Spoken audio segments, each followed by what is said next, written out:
Although not as egregious as the diver just standing on coral at Salt Pier, this underwater photographer is using coral to stabilize their shot. This is a marine park, people. Please respect the park rules, and don't use the reef as a tripod aid.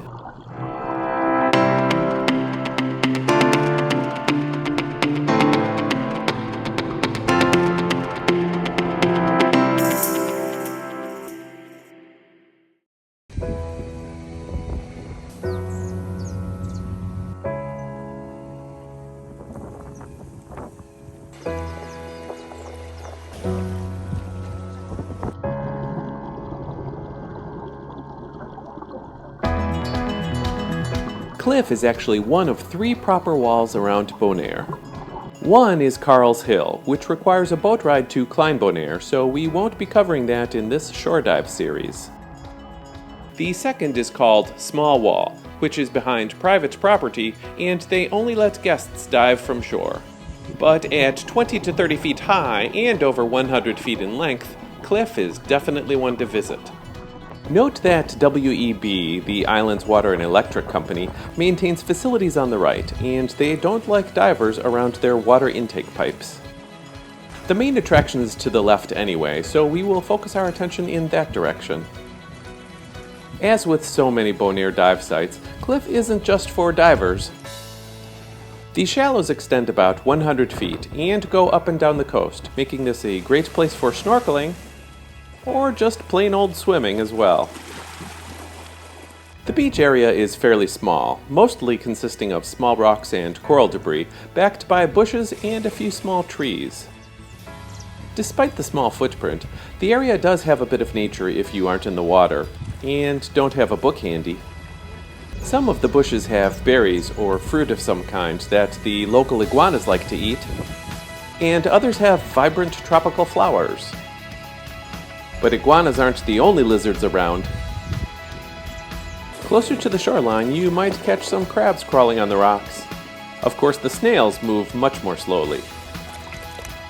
But you came here for the underwater stuff, so here's a preview of what's coming up.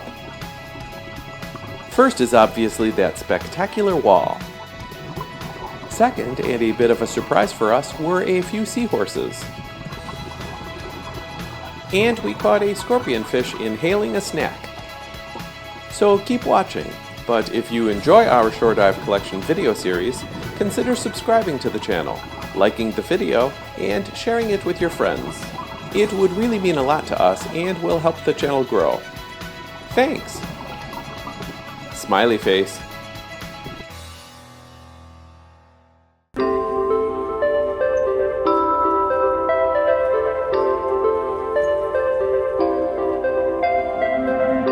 Cliff is relatively centered on Bonaire, just north of Krylendijk.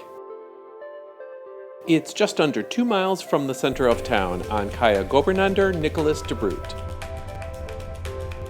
The dive site is actually behind Hamlet Oasis, so look for that community on the left, but use the second entrance during the day.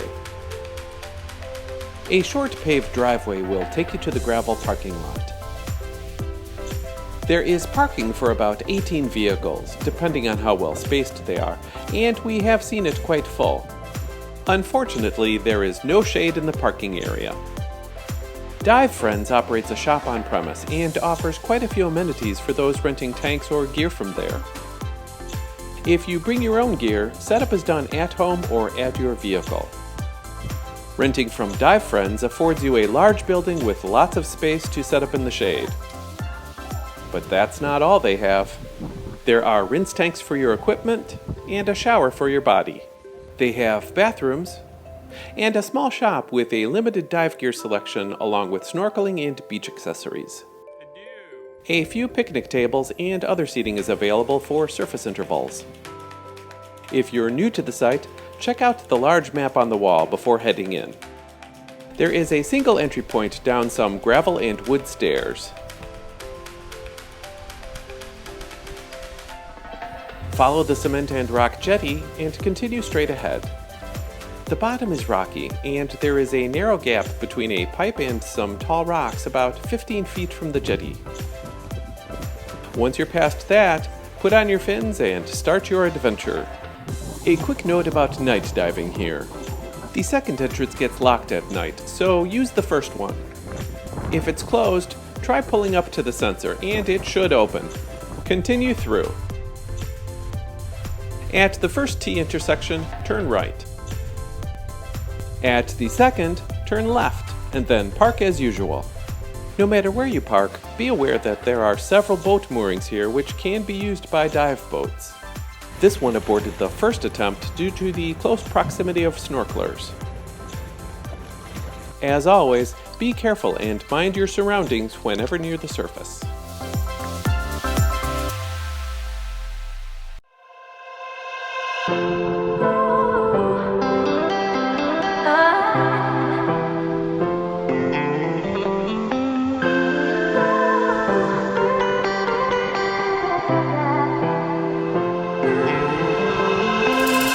It's very hard to get lost on this dive site, as there is a pipe that starts at the end of the cement slab entry point and goes well below recreational dive limits. All you need to do is swim back to the pipe, follow that up, and you'll make it home. If you do have an issue away from the pipe, the compass headings are 240 degrees southwest out and 60 degrees northeast back to shore. Swimming straight out from the entrance, the reef slopes, sometimes quite aggressively, but don't confuse that with the vertical wall. We'll show you that shortly. For now, here's a bit of what the reef and slope look like on the way down.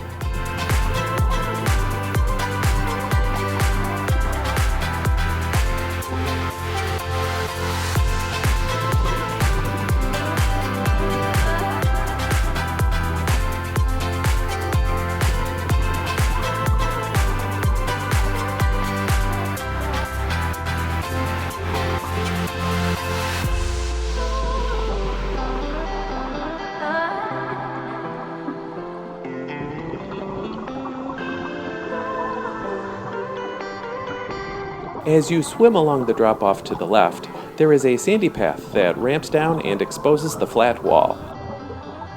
The reef slopes from the shallows on top of the wall and continues below its base.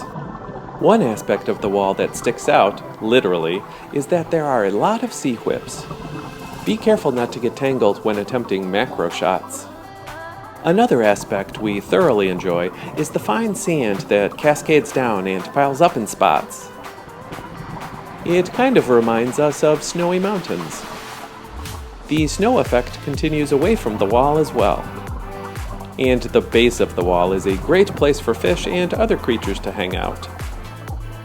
On the way back, the shallows are an excellent place to conduct a safety stop. A number of boat moorings in the sand provide havens for fish and foundations for coral and sponges. Closer to shore, the bottom has more debris, rocks, and small coral heads, but there are also very large stretches of blade fire coral. In addition to the ever-pervasive brown chromis, divers and snorkelers will also likely see an assortment of grazing fish, sea cucumbers, lots of juveniles, flounder, and perhaps a turtle. Other general notes include sandy shoots and patches on either side of the wall. And don't just face the reef, look up and down now and again. You may just catch a porcupine fish passing through.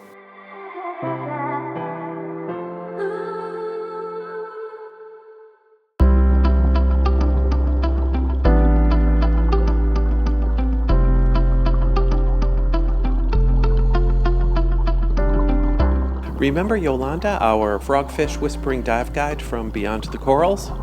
Well, she's fairly good at finding seahorses as well, pointing out several of them for us at Cliff. This black one is a male, and this one in yellow and black is a female.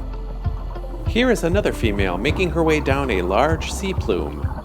Very cool. We also stumbled across an apparent duplex as two golden-tail moray eels took up residence in the same rock. The top one has more traditional coloring, while the bottom one has a dark variation. Spotted scorpionfish are fairly common on the reef, but this was the first time we've ever caught one gulping down a meal. Check out the origami mouth expansion. This poor orange-spotted filefish could not catch a break swimming the reef, getting chased by a 3-spotted damselfish, and then a brown chromis. In addition to the wall, Cliff has a lot of great sea life.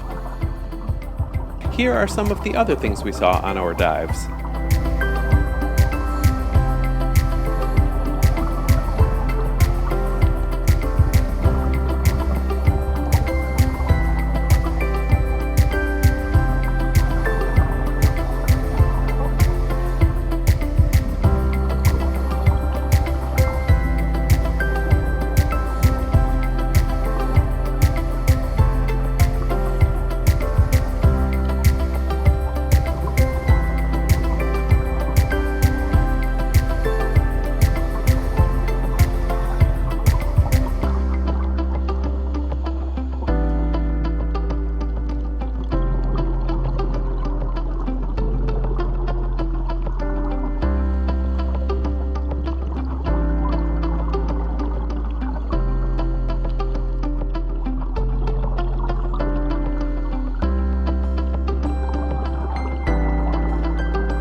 Believe it or not, the site can get crowded at night. Beside the divers, we saw a couple of hairy clinging crab enjoying late-night snacks. Unfortunately, there were a few lionfish on the wall. This is Yolanda pointing out a seahorse again after finding it in the dark. And don't forget to check inside the sponges. Night dives are generally spectacular, so we encourage everyone to give them a try. Here are a few more clips to entice you. Enjoy!